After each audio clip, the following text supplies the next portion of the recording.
na obi akotena ba bi so ye press conference ana nsema aba no ye gitumu a enye yi nipa ye ka na asem no ka ho bi ne ye ka asem no enye baako enye mienu enye miensa ekoso saa nanu die ene die koso dua ya kwanta adi asema ba be to ye wuranim ye wurade amana nanom se omun ko hwehwem ne yi hu ade baako nipa dodo na anse no so se enye me nana bedibi mi wo fa bedibi sebi atia me ba mfie aduonu so si ade ase akonya no na si ene hwan o fa bedibi hu nana bedibi dia ene nke hu hia se ebubu nkuro ne hu akonya na se eno ase kai oba ya hu se wo fa bedibi a ne atema akonya ne dia ma wo nenso ade ase bojam hwan ene e de hye wa akonya no anye de ye ofie ba ko ye bo akonya no edi tumu bebre ne yehu wa ha se bi mu bewura mu anam se ne fie ne mema ni ho ebi mu bewura mu se na nipa no ye pe no se bia ne nim die nti sanu ma we nyina e ba na chia me tenase nananom tenase e de abotre e hwehwe nsem no mu a ye wi ya nkotena ba bi se ko press conference akwa kan we ayesei ebe seresa nioma no ekoso nanu de ekoso esi wa abrekum yeduru ese ekomo obi so na kura so se dikro se wan no so tu ede interview ono so nenam se bu gina mu bi amye hu enti wo du odwa atoa ekoma nan ma no bo onipa di an ka be de wo ye no se bi wo kura sem dika ba o se nan ma yi wafrim odu odwa atoa ko so waje na so wo ka no wo hu se wo ye desie ebeto achiame no busao se wo ko woji wo se ane enti wo ko na onipa wo de no ko ye boni din a se na ima se wo yi wo nipa na se bi ka akotena ba bi aye press conference aye niam ensem fata sa niam we na ekoso ni ekoso se bi mo chi sa nanu de woduma se asem ye dika kan sa ne bi mu koyeye ana cham na butri nti osa fra sim ni biem se bebe ye hwehwem ma no kura daddy sa na ekoso de besere se wo so ye santini na wo ka ho bia sa ne ma bi se no emfaso ni so se ne onipa bi ene wo ba bi ene wo faase bi entimi anya akonya ne onum o tena asem se de da chia me ka no ana wo ye den akonya so nipa ba ko pe ene bidi akonya ndi se wo nipa enya akonya na ndi ano chese koye rekyerekye ho ani chese ma kwa ma obi mese wati na munya ne ma ensem fata uye den na hema na wotumi se wo nipa ukosoro bafom na hema na wotumi se wo nipa ndi se nipa du mienu nipa se dia besra akonya ba ko pe na obeyi sanete anunti na asem no beto ye wura no mo odi na botre na eka odi asem no manana no mo a de wo bia danse bia obi akọ na nim na koka no ho eto da kwa committee ni de ba atia me na botre nti osam ye ka asem no foforo cause dodo na ye hu se committee de report ba na bi ma sa pejo mo nsa me kan we ya fa ma me kan we ye afrim atia me so ka wa asem yenti ni asaka asem no foforo biem na force anye ma we nyina mu na du sesi wo se memempene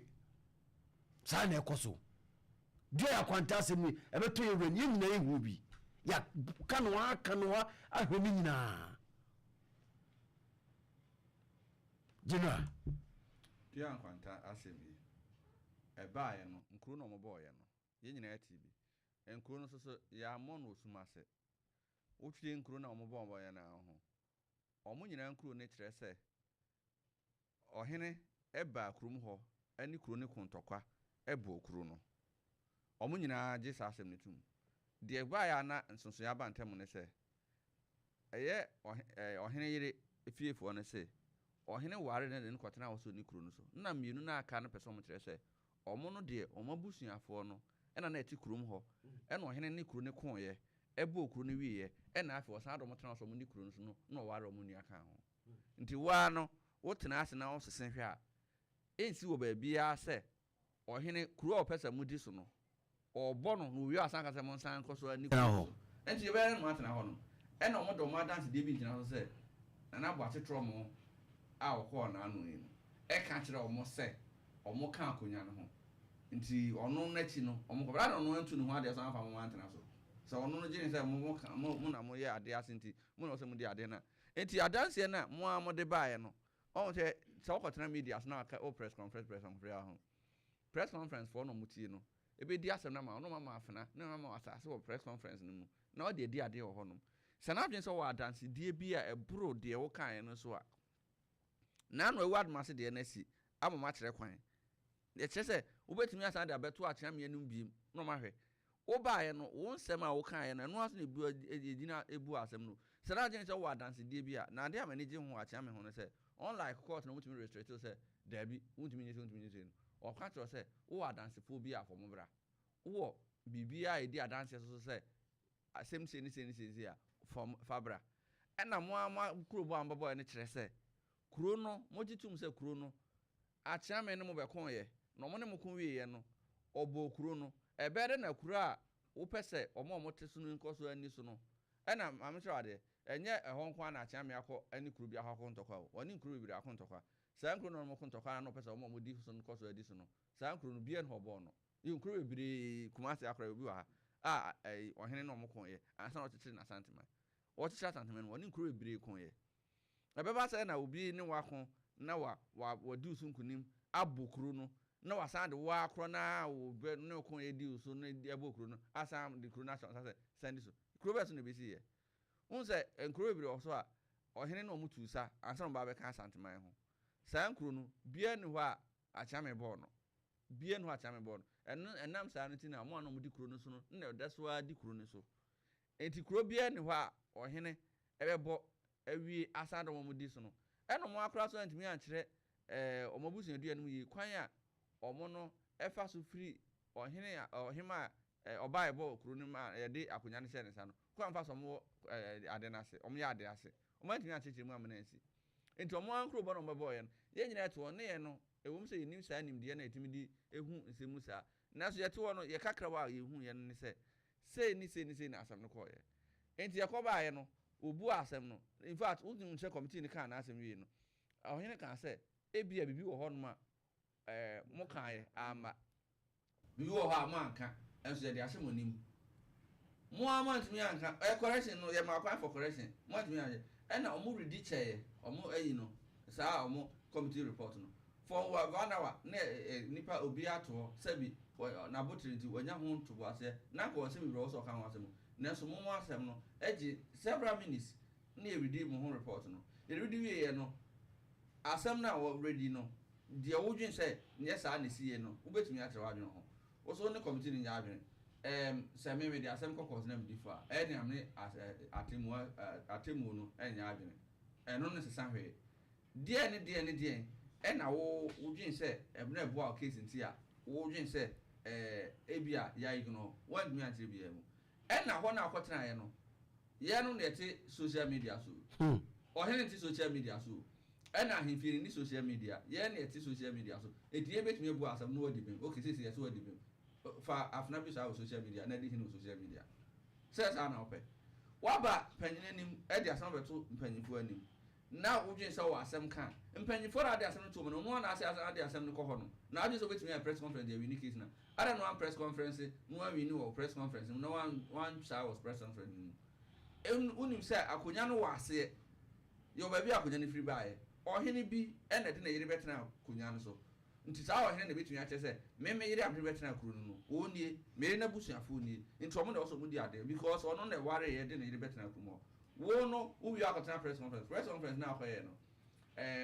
FM for ne omo betena ho mo sympathize view no omo na ware wo omo na de omo yire betena kuro mo omo na nim kuro na ase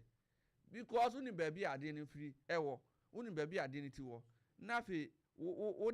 de ne na mchen ewo se saa ne na omo ye na amakwan ama nkrofo edidi se bi omo didi achiame atem enye fe se would say would you do nipenum what the adena bre or hena can asem so we be who we can kwanya fa so the asem but na answer for asem no maybe yes am in one asem we nyina ho ne say afi we ye mu no word mase akoba say or hene atena asem so be buru afi ebu asem awie na so obi kan say wo hu bibi kan no or hene tie no wo firi ha na na wo ebia say petition na the petition ba say ebia said asem ko ye no pe say ye san hwe asem no so bi achame wa botre so betena asem ho ana no so de ko tena abonten na wo ye hu dide wo ye ko tena press conference ye no ye me ni say to me say ko ba hena mane e no hena so no nti social media enti asem na aka waka say gu from mu kwa de wo ko ya ne say wo ko makwan ma enkrofobia say bi o mu ni tete e ko ka say tie achame enso ade no wonim ba bi akwan ne da na ye wo say de wa asem sitie no entimi nko ba bia ne tin e no ase da de kwakofa ho na wa akọ sympathy wo social media pe saa ne ma no omo kasa no bia nyini obia no ma no ya akra wo omo kasa no bia nyini na maka kwatana na mototo ma ne panimu enye se de so ye achame ni firi hon ma ni fi ko animu chen mu ana moto nyina e na motoso wanyi nyina mo ye mpanyifo a munim se asem ba court ni e ka ho asem court na o dis on the court ni adina ye kwatana ye busu afie enko kasa se wo ni court ni ade court ro na ade asem ko on se asantuma council na asa supreme court bu asa na won pa every judicial review o ko security review it is o sign petition for say nananum said asem ko e bia me fresh evidence bi mo adante die fufuru bi a e che se me mo ma me kwan na me de beka ho a asem na be boa me e wo me masem num na de aba o de ba na cha me ahwehwem o hwem we na e yampa se be boa wa ho ye de wa de me ma ho e na anya se bi nsi da enti adenti na wo nim se da bia akotena de kokan asem no e ko ha hwe na on se be on krom se da akotena se president I no anya no mo be ya na mo na omo ase da e ko create disaffection e wo ho no na so sa ne ma na omo ye ni nyina no krofo bi ase da e de ohene nim aye form sa pen obi anu esi ni ye obi odi sa asem ni de ta na ne si ni so bi ye hwe so Ibrahim timi ni pedi na one typical example betimi ama ye CBP and the ni father sani CBP din na si ohene so no CBP free aban mu no entimi sorry bi CBP da so ho ba entimi sorry bi CBP adan na no japade me kana na no japade pa se nkokrafo japade di ugati so bi CBP organizer na ne papa bi na na organizer no so aban heritage sisi adan ayen hu te joke e o politics mu se mo ahwe yi fi se brebi betimi e ba ho bibi nti no e betimi de se de mu bi jiri se mu di bi pe no e biara bi esi ni aka se bi a fie ho no ni be ma na mo wo be ma bi won busu ne modu nti ye de akonya ne mamu ye de se bi a mo medi na empija kru ni e bi nya esi pen nti nya tem bia ne kwotena bonte ye bibi hu dede e to da obi mfifie bi mu na so ye hwe na ne modu na adesefo na timi ya adwene se ye de akonya ne ma no na wadi bi e de apija kru ne se ono ne bra wa bo no apija kru ni nyina bitimi esi na so wo sha se ye ne ma bi se ya na wo twa wo ho afiri ho kra wo dwen se wo bedi ade abo akuru se ya mpa se ko ni puntu ni hia wa se na so yekuru ni di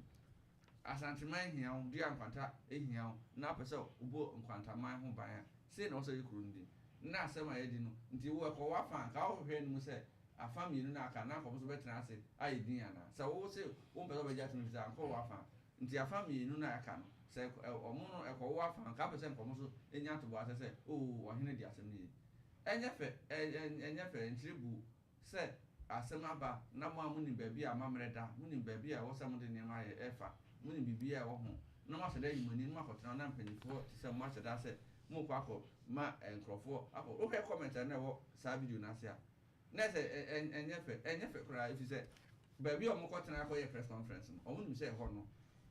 ensem a etia chiame no mo ni je ho nti wa so akotena position mu e no ko ye ama omaka akonya nsem bi akan ho nti sesi wa makwan ama ICC yemfa ohene nkoto ho se nkrofo ko kan nsem bo ne mfa ohene ho enso mo amunim se asem ne di ye no se na ka mo hu bibi kan nka mbeka omo ani so mo ne hu bibi aka nti na aya ebra de adanse ne bibi ato ho obi ahu ye nti bo ha ba bi a committee ne ko ye no na nanu mo sorry ye nyina efiri kumase kumase mpanyinfo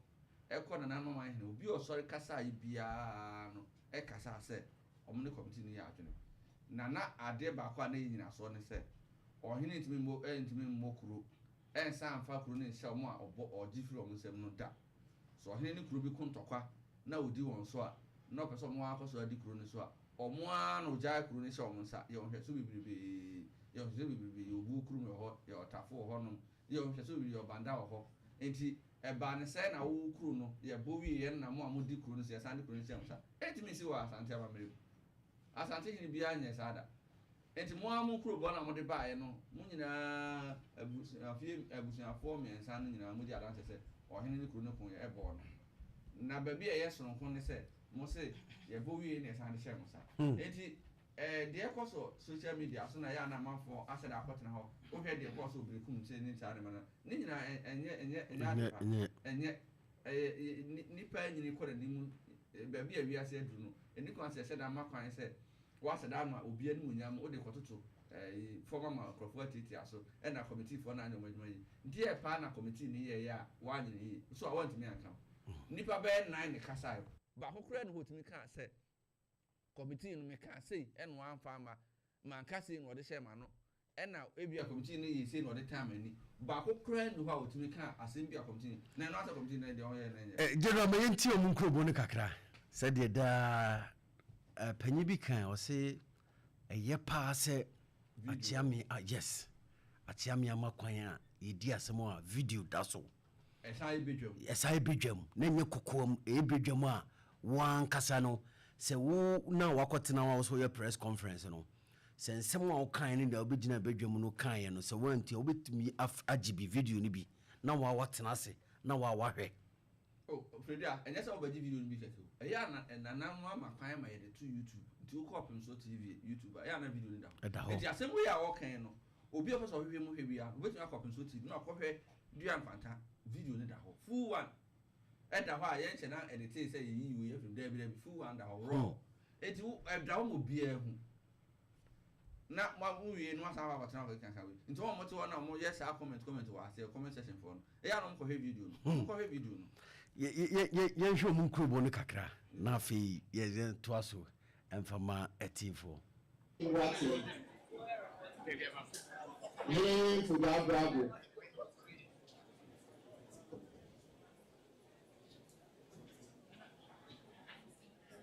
So Adama,